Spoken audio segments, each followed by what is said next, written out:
አሰላሙ አለይኩም ወራህመቱላሂ ወበረካቱ።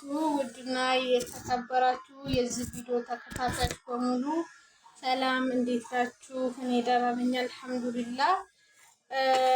አዲስ ጀማሪ ነኝ። በነገራችን ላይ ዛሬ ይዤላችሁ የመጣሁት የጥርሳችሁን ለሚያማችሁ ልጆች ከማስወጣት ይልቅ መፍትሄ የሆነ ነገርን ይዤላችሁ መጥቻለሁኝ ዛሬ። እስከ ቪዲዮ መጨረሻ ድረስ ተከታተሉኝ። በተለይ አረብ ሀገር ላላችሁ የማዳም ቅመሞች ታውቃላችሁ፣ እዚህ ሀገር ምግቡ ሁሉም ነገር ጣፋጭ ነው እና ጥርሳችንን ቀዝቃዛ ውሃ ስንጠጣ፣ አሁን ደግሞ ሙቀቱ ላይ ቀዝቃዛ ውሃ ምናምን ስንጠጣ ጥርሳችንን ያመናል። ማስወጣት ደግሞ መፍትሄ አይሆንም። እየቀጠለ ማቆሚያ የለውም፣ ያመናል። እና ያንን መፍትሄ በማድረግ እኔ ጥርሴን ሲያመኝ መፍትሄ የማገኝበትን መድኃኒት ይዤላችሁ መጥቻለሁኝ። በመጀመሪያ ሁለት አይነት መድኃኒት ነው የምንሰራው። በመጀመሪያ ቁርንፉድ፣ ያው እንደምታውቁት ቁርንፉድ ብዙ አይነት ነገሮች ተሰርተውበታል። ለሀይድ፣ ለፀጉር፣ ለማስረገጃ፣ ለብዙ ነገር ተሰርቶበታል። እኔ ደግሞ የጠቀመኝን ነገር ልንገራችሁ። ጥርሳችንን ሲያመን ይህንን የሚያክል ይበቃል። እንወቅጥና በመውቀጫ ማለት ነው። በማሽን ከሆነ ዱቄት ነው የሚሆነው። ስትወቅጡት ግን ለምሳሌ አሁን መውቀጫው ይሄንን ይመስላል። በዚህ ነው የምወቅጠው። ከዛ ወቅጠውና ስትወቅጡት ውሃ ያመጣል ማለት እርጥበት ያመጣል። ያንን እርጥበቱን በደንብ እንዲያዛችሁ ያደርግላችኋል።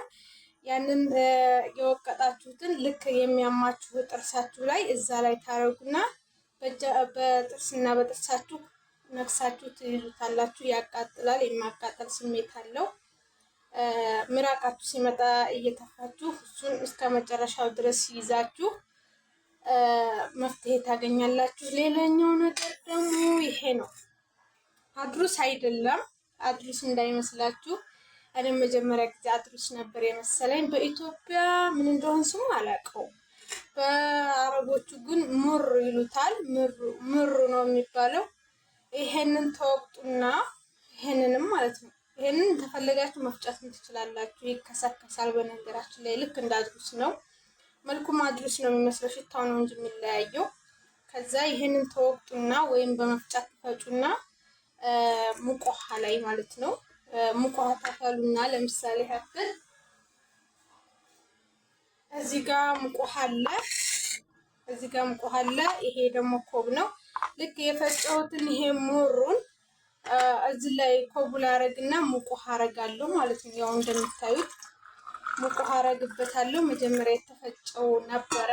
ከዛ ይሄንን የሞቀው ውሃ ላይ እንደዚህ ታማስሉና በማንኪያ በነገራችን ላይ ልክ እንደ ቁርንፉዱ ይሄንንም በእንትናችሁ መያዝ ትችላላችሁ። በጥርሳችሁ ግን በጣም ነው የሚያቃጥለው፣ በጣም ነው የሚሸተው ምናምን በጣም ከዛ የበለጠ ደግሞ ይመራል። በጣም ነው የሚመራው። ግን በሙቅ ውሃ አድርጋችሁ ጥርሳችሁን ሲያማችሁ እየተመጠመጣችሁ ብትተፉት አሪፍ መፍትሄ ነው።